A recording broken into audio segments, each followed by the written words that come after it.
In question 22a, we have a velocity time graph going something like this, and we're asked how we could use the graph to find the acceleration of a skydiver and how the acceleration is varying with time. Well, acceleration is equal to the gradient of a velocity time graph. So if we wanted the instantaneous acceleration here, for example, we could do a tangent and find the gradient here. If we wanted the acceleration at this point, we'd do a gradient like this and find a tangent there like this and find the gradient of it here. From that you can see that the gradient initially is greater than the gradient here, so the acceleration is reducing.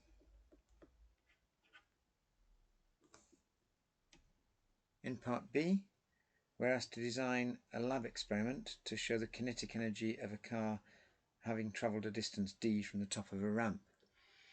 Well, we'd place an interrupt card of a known length on top of the car, with a light gate being positioned a distance d from the top of the ramp.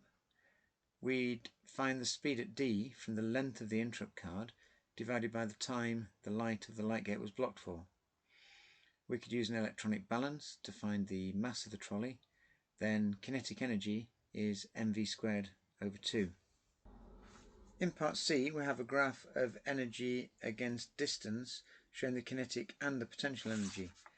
We're told the potential energy is linear, or the change with d is linear, and asked to state why the kinetic energy against d is not linear.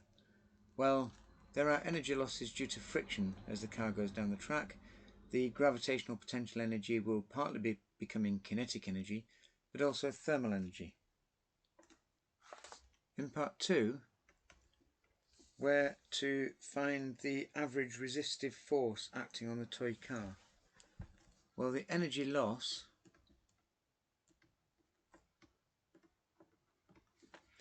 is equal to the initial potential energy, 0.5, minus the final kinetic energy of 0.36, which is 0.14 joules.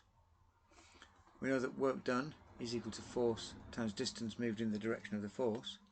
So rearranging force is work over distance, which in this case is 0.14 joules over a distance of 0.9 meters, which comes out at 0.16 newtons.